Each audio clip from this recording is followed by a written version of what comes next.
Ayun. So, good evening guys. Ngayon po ay Thursday, February 20, 2025 at laglag ulit yung market natin. So, ito na. And may ulit lumabas na foreigner sa market natin, no? So, hindi maampula. Ayan. So, hindi matinag yung paglabas ng foreigners natin, pati yung mga merong lumabas na good earnings kagaya ni Ayala Land natin. Alam ko okay naman yung earnings niya.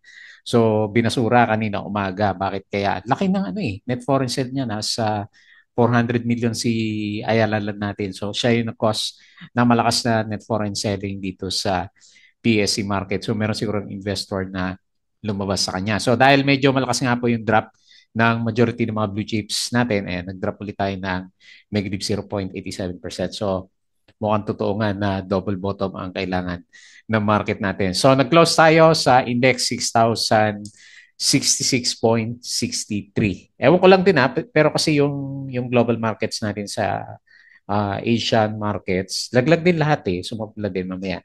Silipin natin siya. Tapos yung tariffs na naman yata ito yung usapan dito Tapos sa US market, sideways lang yung galawan po nila kagabi naman. Tapos si Bitcoin, halos okay lang siya So nasa 97K lang yung galawan po ni Bitcoin natin as of this time naman. Okay, so tignan na lang natin. Naku, puro mapula yung pag-uusapan natin. Pero yung nilagay ko dito, yung mga winners for the day. Si Aldi ate, merong volume dito. So, nag-up siya ng 7% kanina. Yung iba, mga mining stocks pa rin yata yung OB.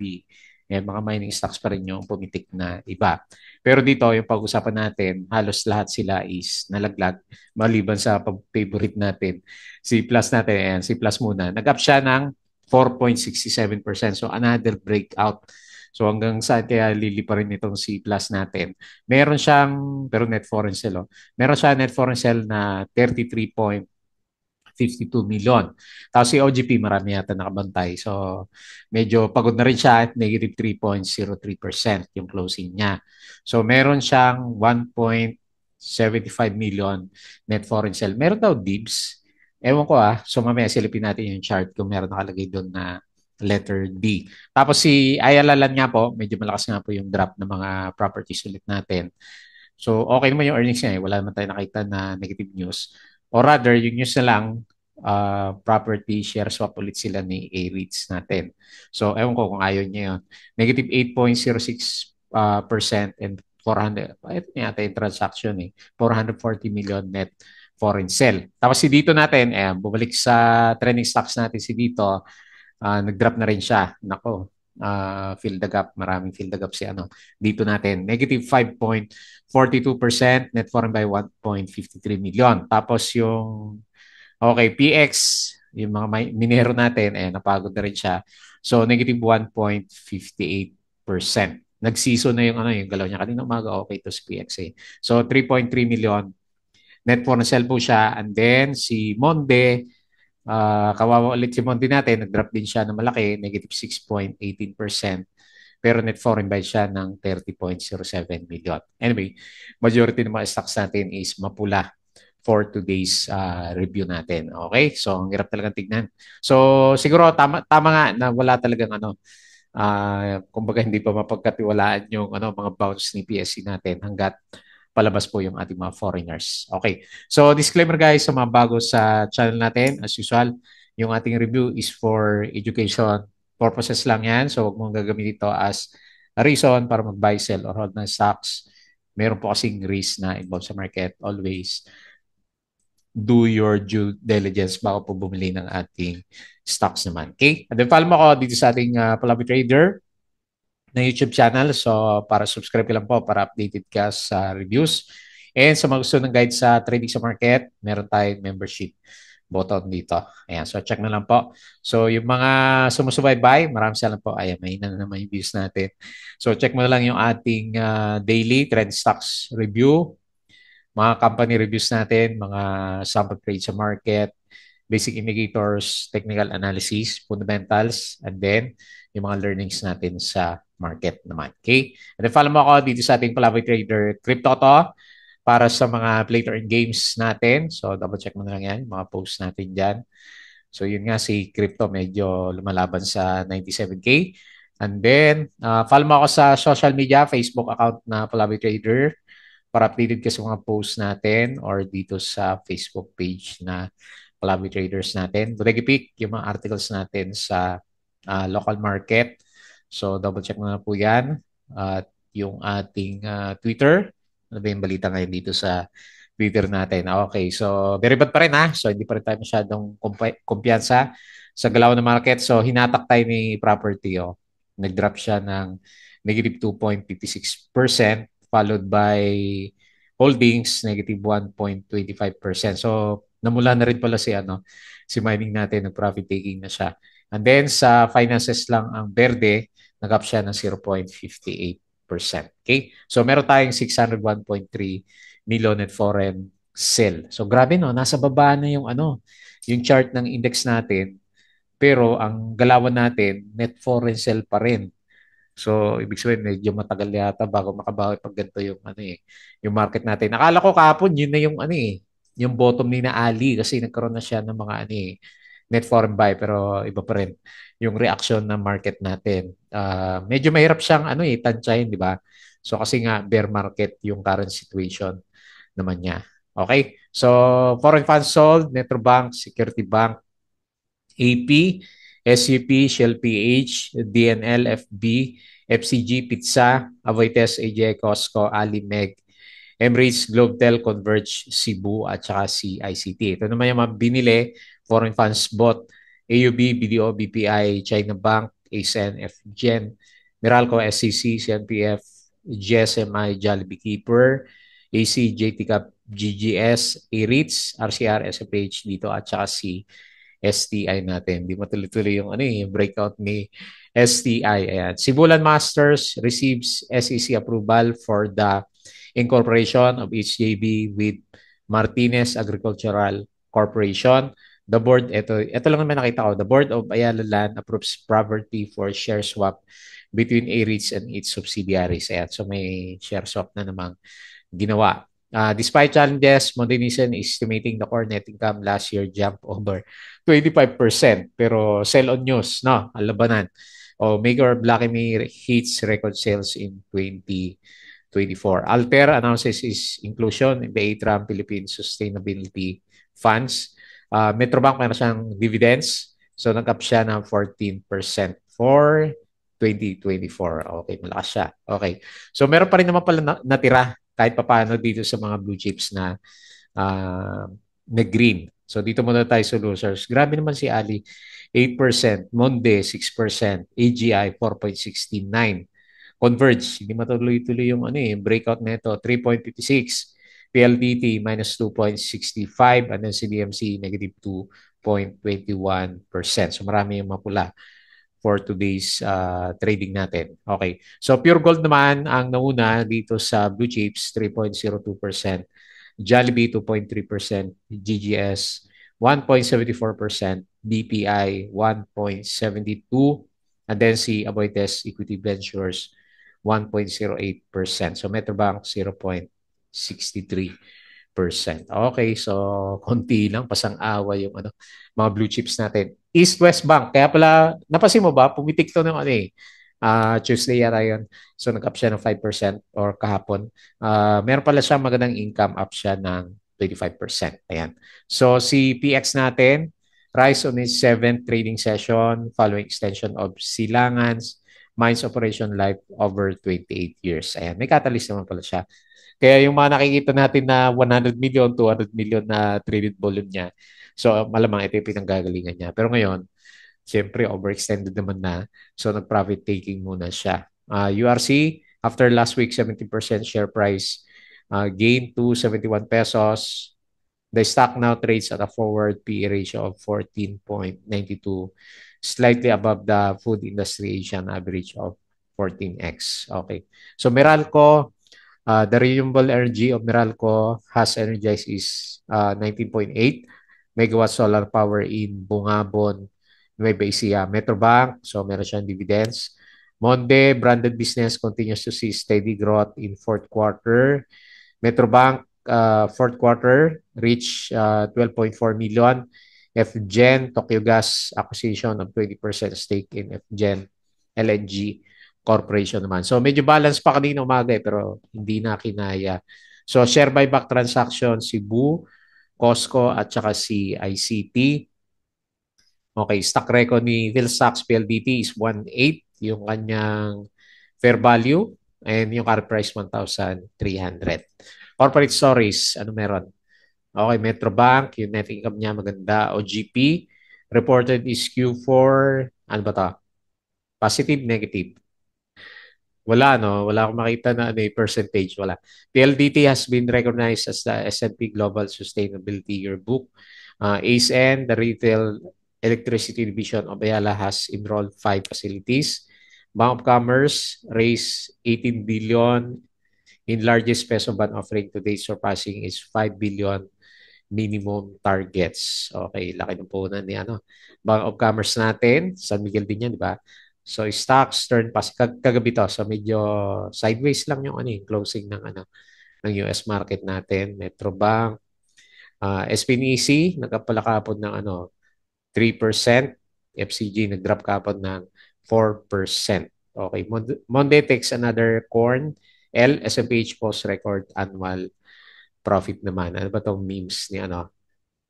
Mercado Barkada. URC gets big on undervalued Universal Urbina shares. Saan ba? Purchase signal confidence. Okay, may buyback si ano si URC natin. Mataas pa rin daw yung inflation. And okay, nag-sideways o nag-green yung galawan kagabi dito sa US markets natin. Okay, so wala pa namang wala man namang negative news na ano. So tingnan natin baka sentiment lang ng ano mga traders ulit yung drop ni Ali or yung share swap na nangyari for today's trading natin. Yun lang naman yung balita na ano, lumabas sa kanya. Okay? So guys, yung ating reminders ulit, yung ating Patreon, patalastas. So kung gusto mo ng guide sa trading sa market, sali ka lang po dito. Okay? So tignan natin yung galawan ni PSE. So incline pa rin tayo sa bearish condition ni PSE natin. Hopefully hindi, pero wala kasing foreigners eh. So most likely, retest sa 5,800 yung kailangan natin dito sa market. Eh, no, labas pa rin. So 601 million net foreign sell. Negative 0.87% yung ating loss for today sa index and 6,066.63. So mahina pa rin pinapakita ng indicator, bearish pa rin tayo. Lalo na nalaglag na naman. Nauntog na naman, no? Nauntog na naman siya sa MA20. So bukas natin malalaman kung talagang ayaw na niya na lumampas muna dito sa MA20 and mag-double bottom muna siya bago magkaroon ng reversal ulit. Okay? So nakita natin yung galawan ng mga big caps. Dito tayo sa mga winners. Ayan, si MB, kahit na walang volume, lumilipad 15%. Ano na lang tayo may volume dito? Si Pax. Ito, mining din ba to? Paxis, 8%. Lakas ng galaw. Kasi puro mga penny stocks yung ano pumipitik ngayon eh. All day, ayan. So finally, nag-bottom na rin yata, 7.69%, pero ulit pa rin. Wala pa 1 million yung volume. OB, wala din volume. BHI, walang volume yung market, no? Ang tataas ng galawan pero walang volume. So, Felix Petroleum, nag-up siya ng 4.8%. Si Plus, yung alaga natin. Hanggang saan kaya ano na ito? 40 ba tayo dito? Bago mag-take profits kay kay Plus, oversold, overbought na naman siya eh. So CHP, walang volume, APX, ayun may namimintog na naman sa mining stocks natin, potential na pitikin na naman bukas 'yan. Tapos si Pure Gold, ayan, umakit siya, no? Nagre-recover. 3%. Sino pa? FCG, nag-bounce na rin. May volume na ba to? May konti lang, no? Late ng volume. So, nag-up siya ng 2.67. So, yun lang yung mga winners. Losers, IDC, walang volume. PHR, nako, nag-uukay pa rin, no, ng RSI na to. 15, no? Hanggang saan kaya bottom na ito? Negative 8.77%. Lalim. O yan, walang panama si Ali. So meron naman siya upcoming na dividends dito. Wala siya yung earnings hindi lumabas eh. So 1.22%. Pero anyway, may lumabas talaga 400, baka black sale to. 440 million net foreign sale. So silipin natin mamaya yung mga support BSC, nag-drop. Monde, laki din ng volume, pero nag-drop din. So, bearish na bearish yung yung galawan natin talaga. AGI minus 4%. Nako, mag-double bottom din yata si AGI natin. Security Bank minus 2.9. Ayan, balik ulit sa support si Security Bank natin. Okay, so balik tayo dito and silip tayo ng konti dito sa galawan sa US market. Mukhang mapula yung opening natin mamaya sa kanya. So negative 0.22% sa S&P futures, Dow futures negative 0.14, Nasdaq futures negative 0.29%. European stocks, bumabawi na sa Europe. Pero ayan tingnan mo buong Asia So nalaglag, hindi lang tayo, buong Asia pala. Hindi kaya global sentiment yung ewan ko. Pero parang related kay Ali yung drop na market natin kasi mataas yung net foreign sell natin sa kanya. Okay, so dito naman sa crypto, nangyari dito. Lumalaban siya ng konti, no? May konting bounce. So 97K ulit si Bitcoin, 2.7K si Ethereum, XRP 2.68, pa-up siya ng 4% ngayon. Tapos si BNB natin 648. Ayan, mix. No. Hina ni TRX, sinumakit yung price action niya. Okay, so balik tayo dito. Pag-usapan natin yung ating mga trending stocks. Okay, so nahin natin sa listahan natin si OGP. Oceana Gold Philippines. So mukhang nahirapan na siya, no? So, maganda. Laki ng dividends niya, Ayan, Kaya pala bigla umarangkada last time si OGP natin, 3.52%. Laki na rin yan. So, nauntog tayo dito sa ang laki ng trading range siya, no? Ayan, So, ito yung pinaka-trading range natin sa kanya. Pero, temporarily, yung pinaka-support natin sa kanya is bearish, no? Lagay ko na lang dito sa meron siyang gap dito na malaki. So, lalagay ko dito sa previous low natin. Dito. So, 15.53 yung pinaka-low natin sa kanya. Ewan ko kung anticipation yan para sa dividends. Pero wala pa naman kasi ang ex-date natin sa kanya is next announcement yan. Ex-date is March 5. So, next week pa. So, 2 weeks pa yung antay natin sa kanya. Pero parang pagod na o siya na gold natin. Tingnan natin kung mag-bounce na siya, malapit na rin siya dito sa RSI 50 level natin. So, gaganda pala ang dividends nito, 5%. Isang bagong dividend stocks yung nakita natin dito. So, negative 3.03%. Medyo pagod na yung chart natin sa kanya. So, negative 1.75 million net foreign sell. Ayan. Abang-abang na lang dito sa support po yung mga holders natin kasi medyo solid yung yung candle natin. Tapos nakita mo, saktong-sakto sa peak. O pwede rin naman pag kapag nag-bullish yung market natin, mag-double top siya dito. Then saka siya magkaroon ng correction ulit. Ayan. So, wala pa siya na-establish na support. So, okay sana to kahapon yung candle pero parang ayaw din ni OGP natin. Okay. So, ganyan lang muna. Bearish muna. And then si Ayala Land, laki kasi ng lumabas Ayan ewan ko kung black sale kung ako yung mali. 1% lang yung naman yung dividends na ibibigay. Pero yung laglag niya, normally kasi corresponding sa dividends yung laglag sa stocks natin. Nag-drop siya ng 8% and bearish na rin yung o bearish pa din yung signal na pinapakita nitong si RSI levels natin kasi nag-below siya ng RSI 50 ulit na untog siya. Kala ko double bottom na yun Tapos, di ba nakita natin itong last two volumes na to, net foreign buy yan So, kailangan laki ng lumabas ngayon. Ayan. So, tingnan natin bukas, mali mo, dead cut bounce.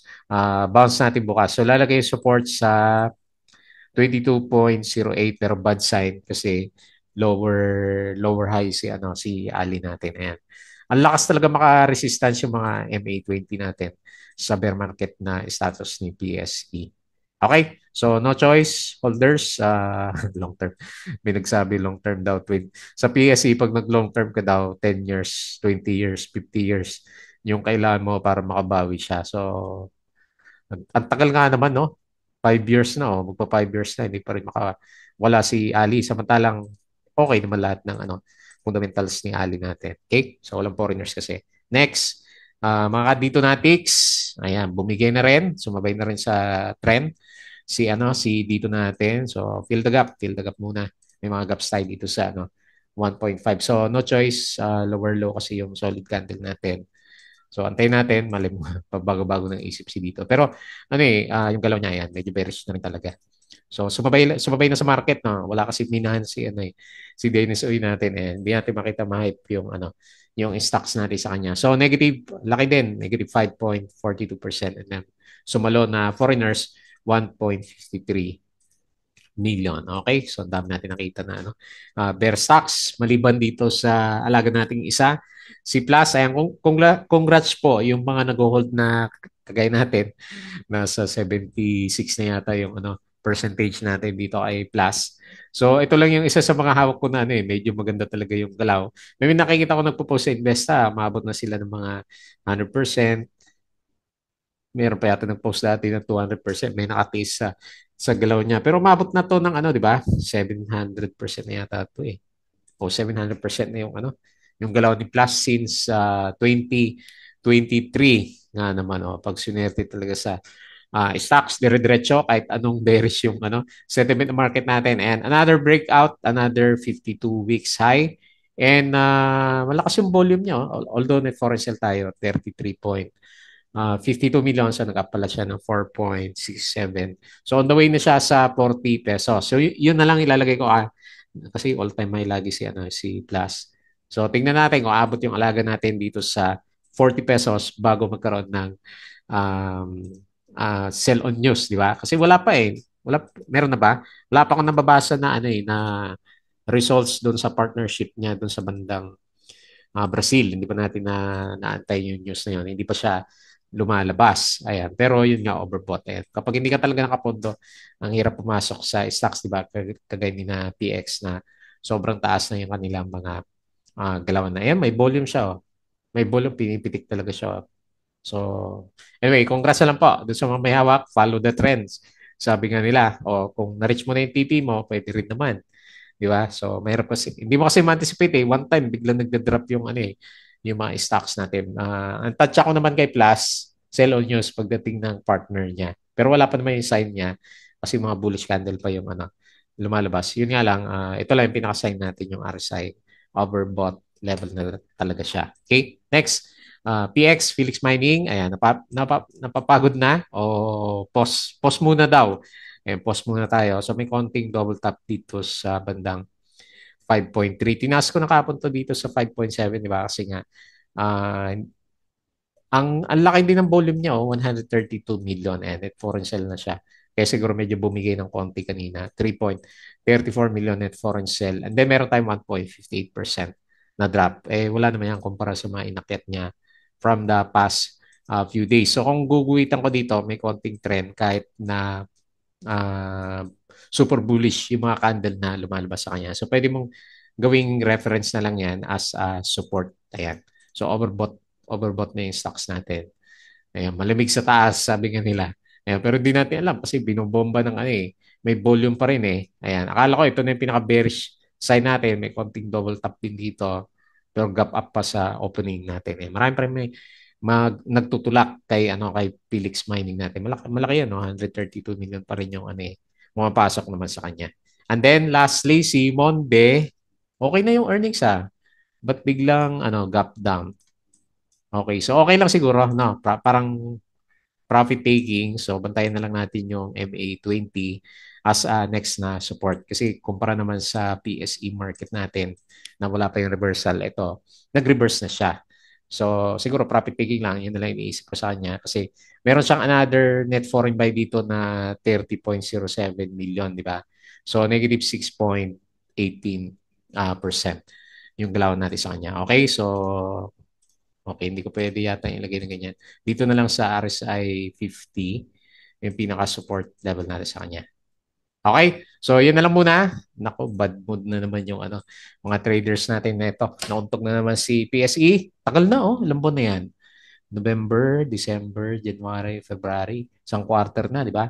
Nalaglag yung markets natin. Kahit na naglalabasan yung good earnings sa mga stocks natin, hindi pinapansin ni PSE, baliktad yung ginagalaw naman niya as compared dun sa kanya fundamentals. Ayan. So yun nga, syempre, isa lang naman yung suspect natin, walang foreigners sa na nagbabantay dito sa market natin. Okay? So more ano ba, penny stocks ahead siguro yung galawan natin for the coming few weeks pa sa PSE natin. So anyway, Friday na bukas, hopefully may bounce naman para maganda naman. Good vibes yung yung market natin for the weekends. Okay pa. So yun na lang muna yung ating review sa PSE. As usual, please don't forget to subscribe para updated ka sa mga posts. Join ka lang sa group, guys. So yung crypto ko to, follow mo na, na din lang. Tapos Facebook accounts para sa mga social media, Facebook page, Bodega Peak, Twitter, and then yung Patreon sa mga gusto ng guides sa PSE. Through good times and bad times. Ayan, sali lang po kayo dito. Okay, so yun lang. Maraming salamat. Kita po ulit tayo bukas.